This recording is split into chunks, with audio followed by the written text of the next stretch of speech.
Assalamualaikum warahmatullahi wabarakatuh. Saya Ustaz Amir. Siapa belajar, dia dapat. Jom kita. Bismillahirrahmanirrahim. Assalamualaikum warahmatullahi wabarakatuh. Bersama saya Ustaz Al-Amir. Siapa belajar, dia dapat. Untuk kali ini kita akan sama-sama belajar pendidikan Islam tahun 6 di bawah bidang Al-Quran kefahaman surah Al-Qad. Baiklah, apa khabar semua murid-murid? Alhamdulillah, kalau semua dah sihat. Kita teruskan pelajaran kita dengan memulakan dengan bacaan doa. Semua diminta untuk menadah tangan. Bismillahirrahmanirrahim.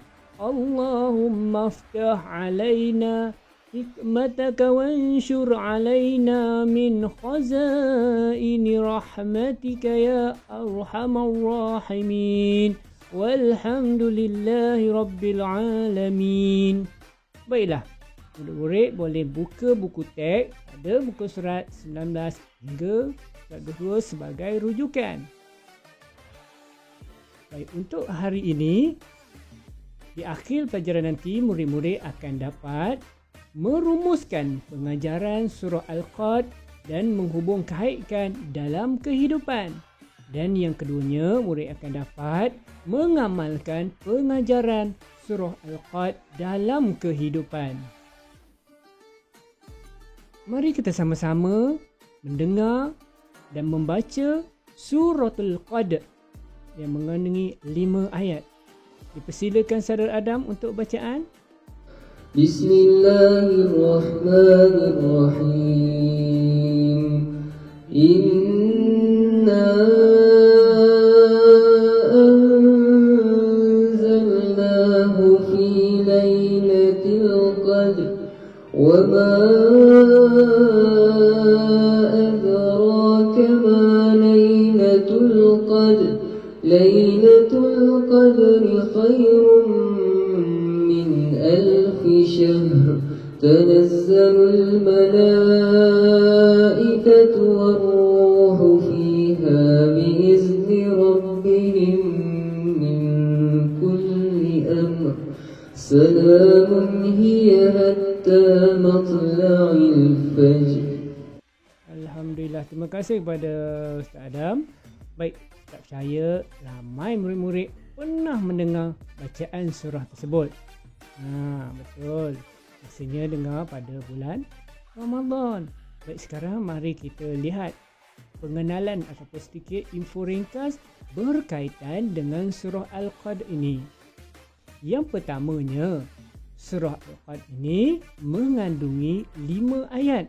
Merupakan surah yang ke-97 dalam Al-Quran dan diturunkan di Makkah. Juga dikenali sebagai ayat Makkiyah. Yang keduanya, dinamakan dengan Al-Qadar kerana kandungannya membicarakan akan kehebatan dan kemuliaan malam Al-Qadar itu.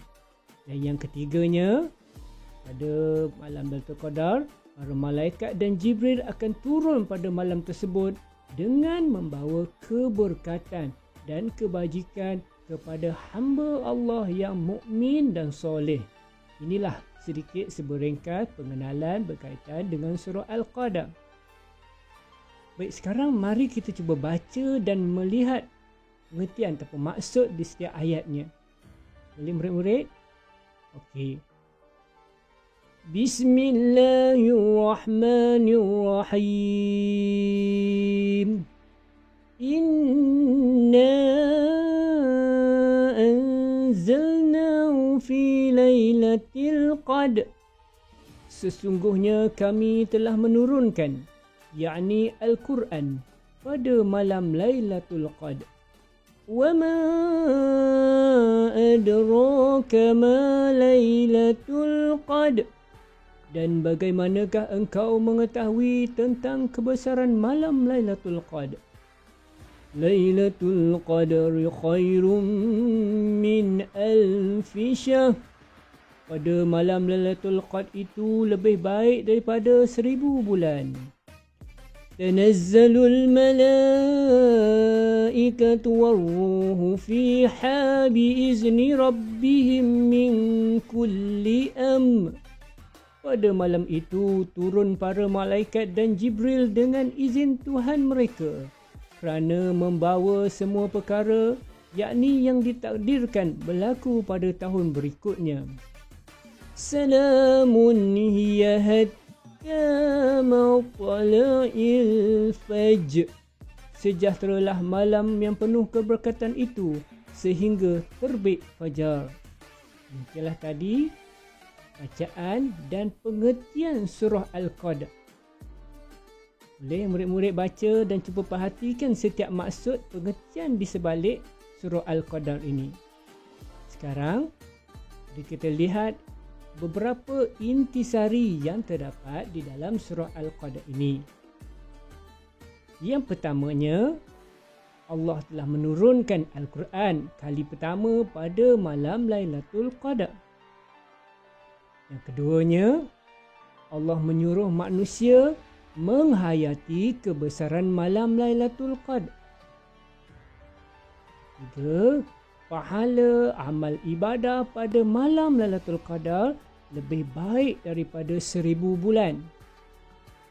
Seterusnya, para malaikat turun mengelilingi majlis ilmu sebagai tanda penghormatan kepada pencinta ilmu. Seterusnya, Allah memerintahkan para malaikat turun mengatur urusan hidup manusia. Yang terakhir, kesejahteraan dan keberkatan malam tersebut akan berterusan sehingga terbit fajar. Apakah yang dimaksudkan Al-Qadar ni? Pertama, cuba kita lihat. Malam Al-Qadar dia berlaku pada malam 10 terakhir bulan Ramadan. Ya, bukan setiap hari setiap 10 malam itu berlaku, tetapi pada malam tertentu. Malam yang Allah rahsiakan. Kenapa dirahsiakan? Supaya manusia beribadah tanpa hari-hari tertentu. Biar manusia ni istiqamah mencari malam mana yang terdapat Lailatul Qadar. Antara keistimewaan dia iaitu disebut tadi pada malam Lailatul Qadar diturunkan Al-Quran, malam yang lebih baik ber 1000 bulan, malam penuh keberkatan, amalannya dicatat digandakan, malaikat Jibril turun, sejahtera malam tersebut hingga esok harinya. Jadi pada malam tersebut manusia kita digalakkan menambahkan amal ibadah, mencari malam Al-Qadar supaya menambahkan pahala kepada kita pada malam Lailatul Qadar. 10 malam terakhir ada satu malam je berlaku. Ada kata malam ganjil 23, 21, 27. Tapi Allah rahsiakan supaya kita mencari pada malam tersebut. Beruntunglah sesiapa yang dapat beramal pada malam tersebut, insya-Allah. Baik, sikit lagi kita lihat pula apakah pengajaran di sebalik surah Al-Qadar. Yang pertamanya, Allah gandakan ibadah pada bulan Ramadan, terutamanya pada 10 malam terakhir. InsyaAllah. Yang keduanya, Allah merahsiakan kedatangan malam ini supaya manusia sentiasa beribadah dengan istiqamah. Yang ketiga, ibadah sunat pada bulan Ramadan harus diteruskan pada bulan berikutnya. Bukan sekadar kita beramal pada bulan Ramadan sahaja. Yang keempat, amalan menghayati isi kandungan Al-Quran dapat meningkatkan ketakwaan. Itu bulan Ramadan kita digalakkan baca Al-Quran, tadabbur, membaca maksud tafsiran Al-Quran itu supaya dapat meningkatkan ketakwaan kita. Yang kelima, sentiasa bermuhasabah diri agar amal ibadah kita dapat dipertingkatkan. Dan yang terakhir, bersyukur dengan nikmat Lailatul Qadar yang mana Allah bagi kepada kita umat Islam, yang mana kalau kita dapat pahalanya lebih baik daripada 1000 bulan. Kita hidup belum tentu 1000 bulan, 100 tahun pun belum pasti. Baik, kalau kita dah berada di malam Al-Qadar tu, kita nak buat apa Ustaz? Nak tidur, nak cari jenguk keluar malam, jenguk ke tingkap. Oh, malam ni Al-Qadar, tak nampak apa malaikat.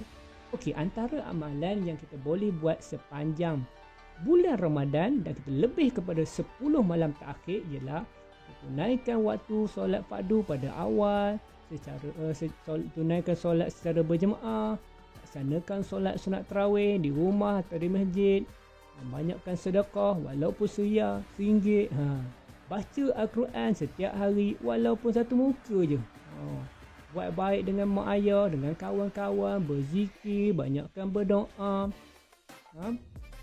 Berdoa pada Allah ni buat apa? Minta kebaikan pada kita. Hindarkan sifat riya dan perbanyakkan doa. Antara doa yang selalu di masjid lalu kita dengar Bilal atau imam akan bacakan, Allahumma innaka afurun karim tuhibbul afwa fa'fu anna. Allahumma innaka afurun tuhibbul afwa fa'fu anna. Kalau beramai, kalau kita seorang, Allahumma innaka afurun tuhibbul afwa fa'fu anni. InsyaAllah banyakkan doa sepanjang bulan Ramadan dan lebihkan pada 10 malam terakhir. Inilah peristiwa ataupun gambaran pengajaran cerita intipati di sebalik surah Al-Qadr. Ada cerita di sebaliknya, ada ganjaran dia untuk memudahkan kita, menambahkan keimanan kita, sayangnya pada Allah, cintanya pada Allah dengan berbanyakkan amal ibadah. Akhir sekali Ustaz buat rumusan, iaitu malam Al-Qadar ini iaitu malam yang lebih baik daripada 1000 bulan. Antara hikmah malam ini dirahsiakan agar umat Islam ni rajin beribadah di sepanjang malam, khususnya pada 10 malam yang terakhir. Dan yang ketiga, sesiapa yang beribadat pada malam tersebut dengan penuh keimanan dan ketakwaan, mengharapkan redha daripada Allah, nescaya diampunkan segala dosa-dosanya yang lalu. Hebat kan kelebihan? InsyaAllah berdoalah mudah-mudahan kita bertemu dengan Lailatul Qadar dan kita dapat beramal di dalam atau pada malam tersebut. Dah berakhir dah kita. Akhir sekali, seperti biasa Ustaz ucapkan terima kasih atas tumpuan dan perhatian murid-murid sepanjang pelajaran kita pada kali ini. Dan juga seperti biasa sebelum berakhir, tutup dengan serangkap bunyi dah kucing. Dah tamat tu. Tutup dengan serangkap pantun. Anak-anak bermain guli di siang hari. Ramadan datang setahun sekali. Kalau tak rebut, pasti rugi. Dunia rugi, akhirat rugi. Sekian. Wassalamualaikum warahmatullahi wabarakatuh. Jumpa lagi.